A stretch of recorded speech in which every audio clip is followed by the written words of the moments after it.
Assalamualaikum warahmatullahi wabarakatuh. Perkenalkan, nama saya Stefani Suryanto dengan NIM 121231086 dari Prodi Akuntansi semester 3 dengan dosen pengampu Ibu Islamia Kamil.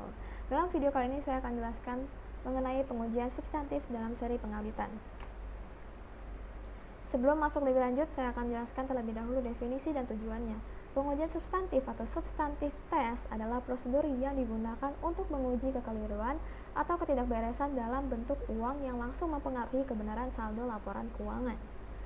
Kekeliruan tersebut sering disebut dengan salah saji moneter atau dalam satuan mata uang, yang merupakan indikasi yang jelas terjadinya salah saji dalam saldo laporan keuangan.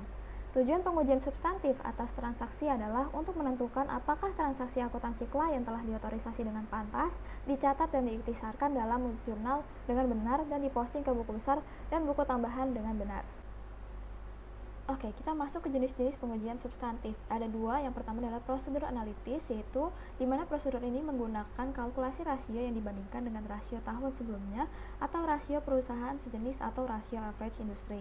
Yang tujuan utamanya yaitu untuk menunjukkan kemungkinan adanya salah saji dalam laporan keuangan dan mengurangi pengujian audit yang lebih rinci.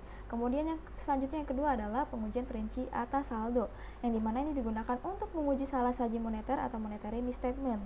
Dan pengujian perinci atas saldo akhir ini juga penting karena bahan bukti diperoleh dari sumber yang independen dari klien sehingga dinilai berkualitas. Lanjut kita ke proses pengujian substantif dalam audit. Ada 5.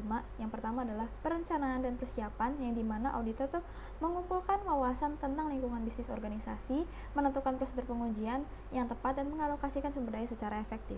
Dan yang kedua adalah eksekusi dan evaluasi. Di sini auditor melaksanakan prosedur pengujian yang direncanakan tadi. Kemudian yang ketiga adalah dokumentasi, di mana auditor mendokumentasikan semua temuan prosedur dan kesimpulannya. Kemudian yang keempat adalah komunikasi, di mana temuan dikomunikasikan kepada pemangku kepentingan untuk membahas masalah, perbedaan, dan rekomendasi untuk perbaikan. Kemudian yang terakhir adalah tindak lanjut dan finalisasi, yaitu auditor menindaklanjuti setiap masalah yang muncul dan memantau penerapan perubahan yang direkomendasikan. Lanjut, di sini ada contohnya, cara-caranya dan tahap-tahapnya juga, yaitu audit atas akun piutang usaha melalui metode pengujian substantif. Tujuan dari pengujian substantif atas akun piutang usaha yaitu untuk memperoleh keyakinan atas catatan akuntansi. Selain itu, untuk membuktikan keberadaan dan keterjadian atas transaksi piutang usaha. Tujuan yang ketiga yaitu untuk membuktikan kewajaran penilaian piutang usaha yang dicantumkan di neraca. Oke, di sini ada tahapan-tahapannya. Tahap pertama yaitu tahap audit awal dilakukan dengan cara melakukan rekonsiliasi antara informasi piutang usaha yang dicantumkan di neraca dengan buku besar. Prosedur kedua dalam pengujian substantif yaitu prosedur analitik. Tahapan ketiga yaitu prosedur audit terhadap transaksi rinci, yaitu audit terhadap transaksi rinci bertujuan untuk memeriksa keandalan saldo piutang usaha yang ditentukan oleh ketepatan pisah batas yang digunakan untuk mencatat transaksi.